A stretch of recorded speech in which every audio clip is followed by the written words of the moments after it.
Shri Manjalamkuzhali. Sir, thank you. Sir, 2021 മുതൽ 2023 വരെ ഈ സർക്കാരിൻ്റെ കാലത്ത് ടൂറിസം വകുപ്പിൻ്റെ പരസ്യത്തിനായി 148 കോടി രൂപ നമ്മൾ ചെലവഴിച്ചിട്ടുണ്ട്.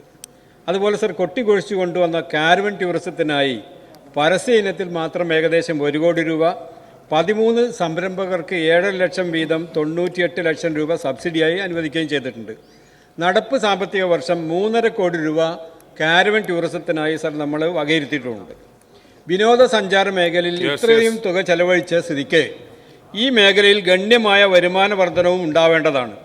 അത്തരത്തിലുള്ളൊരു വരുമാനം വർധനവ് ഉണ്ടായിട്ടുണ്ടോ? കാരവൻ ടൂറിസത്തിൽ നിന്ന് ഏകദേശം എത്ര വരുമാനമാണ് സർ നമ്മൾ പ്രതീക്ഷിക്കുന്നത്? Yes minister. സർ, ടൂറിസം മേഖലയിൽ മാർക്കറ്റിംഗ് ഒരു പ്രധാനപ്പെട്ട ഘടകമാണ് സർ. മാർക്കറ്റിംഗ് ഇല്ലാതെ ടൂറിസം മേഖല മുന്നോട്ട് പോകാനാകില്ല.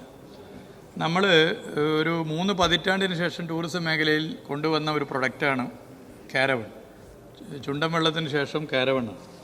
തുടക്കത്തിൽ അതിൻ്റേതായ പ്രയാസമുണ്ടാകുമെന്നുള്ളത് നേരത്തെ അറിയിച്ചിരുന്നു. എന്നാൽ അത് മുറിച്ചു കടന്ന് നമുക്ക് മുന്നോട്ട് പോകാൻ വേണ്ടി സാധിക്കും. പൊതുവേ മറ്റ് സംസ്ഥാനങ്ങളെ എടുത്ത് പരിശോധിച്ചാൽ നമ്മൾ മാർക്കറ്റിങ്ങിൽ അത്രത്തോളം ഇനിയും പണം ചെലവഴിക്കേണ്ടതുണ്ട് എന്നുള്ള അഭിപ്രായമാണ്. വിദേശത്ത് നടക്കുന്ന പ്രധാനപ്പെട്ട ടൂറിസം മാർട്ടുകളിൽ നമുക്ക് ഇനിയും പങ്കെടുത്ത് മുന്നോട്ട് പോകുന്നതിൻ്റെ വലിയ റിസൾട്ട് വരുന്നുണ്ട്.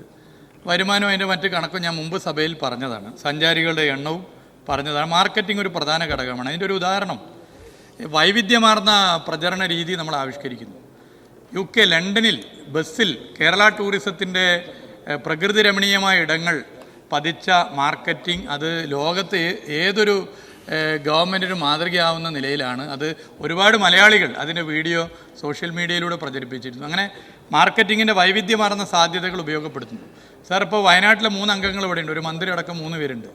വയനാട് ടൂറിസത്തെ വികസിപ്പിക്കാൻ വേണ്ടി ഞങ്ങൾ മാർക്കറ്റിങ്ങിൽ ഫോക്കസ് ചെയ്തത് മുമ്പ് ഞാൻ സഭയിൽ പറഞ്ഞതുപോലെ ബാംഗ്ലൂരാണ്. അതിൻ്റെ റിസൾട്ട് വയനാട് ടൂറിസത്തിനുണ്ടായിരുന്നു. അങ്ങനെ മാർക്കറ്റിങ്ങിനെ വളരെ തന്ത്രപരമായി ഫോക്കസ് ചെയ്യേണ്ട ഇടങ്ങളെ ഫോക്കസ് ചെയ്തുകൊണ്ടാണ് മുന്നോട്ട് പോകുന്നത്. അതിൻ്റെ റിസൾട്ട് പൊതുവെ ടൂറിസം മേഖലയിൽ ഉണ്ടാകുന്നുണ്ട്. കാരവൻ ടൂറിസം പദ്ധതി ആകെ തകർന്നു തരിപ്പണമായി എന്നൊക്കെയുള്ള പ്രചരണം ചില ഭാഗങ്ങളിൽ നടക്കുന്നുണ്ട് സാർ. പ്രത്യേകിച്ച് ചില മാധ്യമങ്ങൾ അത് ഏറ്റെടുത്തിട്ടുണ്ട്. അത് അവർക്ക് അതിൻ്റേതായ താല്പര്യങ്ങൾ ഉണ്ടാകും നമുക്കറിയാം. പക്ഷേ ഇത് കേരളത്തിൽ മാത്രം കാണുന്ന ഒരു പ്രവണതയാണ്. ഒരു പുതിയ പ്രൊഡക്റ്റ് വന്നാൽ ആ പ്രൊഡക്റ്റിന് അല്ലെങ്കിൽ ടൂറിസം മേഖല ആകെ മോശമാക്കാനുള്ള ശ്രമമാണ് അതിൻ്റെ ഭാഗമായി നടക്കുന്നത്.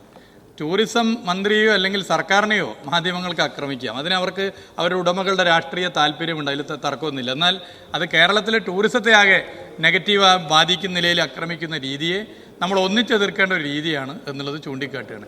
അത്തരം വാർത്തകളാകെ വായിച്ചുകൊണ്ട് നമ്മൾ ഒരു വിഷയത്തെ വിലയിരുത്തി പോകുന്നത് ഉചിതമാകില്ല.